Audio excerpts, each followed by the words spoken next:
Okay, because he was like pretty boyish and I wasn't. I was more like. So you was judging me before you knew. I did judge, but I judged and I felt like I'd rather just not put myself out there to somebody who thought they were going to get something that they wasn't going to get. So I'd rather just tell you up front that I just was not like that. Hey, Miss Amazing, you blow my mind. Beautiful lady, if you don't mind, I like to get away, sunset in view. Stay here forever, only I'll love you. I'll hold you dear, give you your roses while you're still here.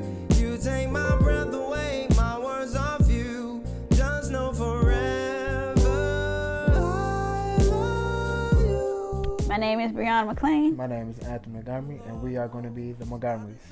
So we met at CVS. She worked at CVS. I worked at Frito-Lay. Yep. She used to, as I delivered there, she used to check me in. Yep. And every time she checked me in, she just caught my eye because we never really talked before that. But I would overhear her talking to, I guess, employees about, going to school. And the things she talked about was like thinking. I like thinkers. So.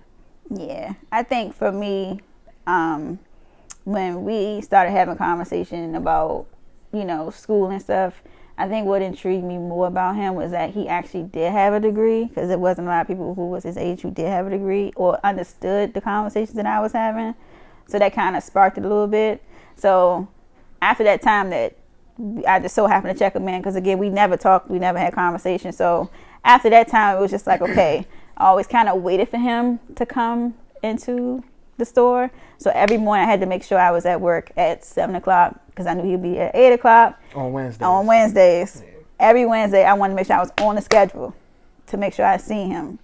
And to me, it just felt like, I don't know, he just kind of gave me like this image of like Michael B. Jordan. He kind of had like those thrusted muscles, and he'll run in and out of the aisle, and he'll just like be on this Game Boy thingy, but it wasn't a Game Boy. He just was like inputting. Yeah. But I don't know. It just felt like he was just me, but just a man. Like he understood the importance of a career and why it was important. And then we just kind of built the friendship from there. So going backwards, before I asked for a number, so I actually went up to the desk. I bought something. It was like something small, like it was Twizzlers. Then, I started a small conversation about pretty much nothing, and then I was like, we should hang out sometime, and then pretty much ask for a number. And what did you say? I told him he looked like he belonged with a Brazilian girl. I didn't have long wavy hair. I wasn't like body type, bikini style. I just wasn't with that. Like I was like, I like wearing clothes people already wore at the thrift store. How does he look like he like Brazilian? Yeah, because that honestly. Okay, because he was like pretty boyish and I wasn't. I was more like. So you was judging me before you knew. I did judge, but I judged and I felt like I'd rather just not put myself out there to somebody who thought they were going to get something that they wasn't going to get. So I'd rather just tell you up front that I just was not like that. So I did judge him, and I judged him wrong because we did end up kind of becoming friends and started going out everywhere, and we went to like different parks and we went out. That could have honestly been the end of it. I could have just took that no and been. Yeah, because he walked away. Oh, I could have been spiteful and be like, nah, since you ain't want to give me your number at first, You said he walked away. Nah, he was about to walk. He said to me, "Don't worry about it. It's exact movement. Don't worry about it. It's okay. Have a nice day." Yeah, and I said, "No. Sure." And I got my receipt and I put my number on it and I was like, "Here you go." And then I waited till Sunday because that's when he texted me. Even though this was a Wednesday again. I think that's the same night we went out. No, it was Sunday. Yeah, that was the same day. Yeah, we went bowling. And we went bowling, went to Arundel Mills, and we went bowling, and we got to know each other, and it just kind of went from there. It was history. Yeah, it just kind of went from there. So where are you guys now? Engaged? Yes. Yeah, we're engaged. We've been engaged for a year now, and it's. So how did you know? Like, how did you know you were the one for each other? Oh, so we had this one moment, right? I was living with my father at the time, like in Upper Marlboro. And it was one hot summer day. I will never forget this. One hot summer day. And I was still kind of like, we were friends, but we were kind of in and out. and I kind of was still dealing with somebody else, and he kind of was still fresh into his situation he was in, and it was like I was kind of battling with trying to figure out where I wanted to go and who I wanted to be with. And lo and behold, we had family come over. A big, huge U-Haul truck came up. You're skipping a spot because so this is the part where we're deciding if we're going to be committed to each other. Yeah, I'm talking about how I passed. Yeah, but you saying family, you jumping. Yeah, my family was there at that moment. Yeah, but all right, so we had a conversation within that before family came over and we got off the phone. Oh, and you said, and we decided, we was thinking about making it official. But we didn't know for sure if we wanted to make it official or not, because I still was tied to my high school sweetheart, and he was kind of like in and out of it. He wasn't really looking for anything, but you know, if it worked, it worked. If it didn't, it didn't. I was cool with the friendship. But then I believe like maybe an hour or so after that conversation, that's when. An hour? Yeah, like an hour after that conversation. It was crazy because I was actually that day at my. He was at a wedding. Yeah, he was at a wedding, and I ended up being in the hospital.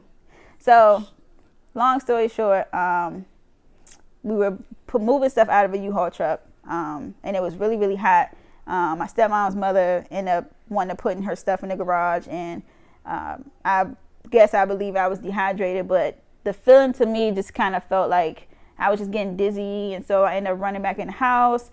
I kind of tried to stand in front of the fan. That wasn't working. I tried to put my head in the toilet. Didn't know why, but I put my head in the toilet. That didn't work. And then maybe an hour or so later, I woke up in the ambulance and woke up in Southern Maryland Hospital. But before that had happened, I had prayed, and I said to God, I was like, please let me know what direction to go. I don't know if I should go to who I was used to, or if I should feel like I should just start over. And literally after I prayed that, after getting off the phone with him, is when I passed out. And what I decided was, I had brought my sister in the room after I passed out and was in the room. I brought my sister in the room and I said, Tay, where's your phone? And she's like, it's right here. I said, text Aunt, or text my ex, and text AJ. And whichever one responds first, just let me know. And lo and behold, who responded first? This kid right here. And then that to me kind of felt like, okay, he couldn't be there to kind of be in the hospital with me because he was in the wedding, but he responded and he kind of cared. But the person who I was previously with, who I was thinking about being with, never responded. So that kind of gave me more clarity of what direction I should go. Now that's her part of it. Now my part was, once she got off the phone, I already made up my mind that I just want to tell her to go with the other guy.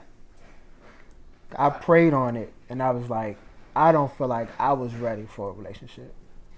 So I prayed on it,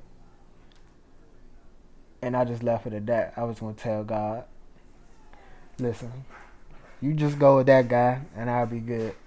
We could be friends, no hard feelings. So when she called me, well, when her sister texted me and said that she passed out, I was like, maybe this is a sign that God's trying to tell me that she's the right one. Even though I still was fighting the urge of being in another relationship, because I just pretty much, I ain't gonna say I was done with relationships, I just wasn't, I don't think I was ready to look for a relationship yet. So y'all ain't got y'all answer that fast within like 2 hours? Within 2 hours, yep. Conversation. I think I passed out at 2 in the afternoon, and I got released at maybe 6. Within that day span. And then after that, it just kind of went from there. And it's just been history. It just been like, yeah, it's my best friend. It's been best ever since. When was that? What year was this? That was like 2015. 2015. Yeah. When we actually started dating within that same year. 2015. And then here you are, what? 2020. 2020. And the date has been set. May 25th, 2020. Yeah. If you like it, then you should have put a ring on it.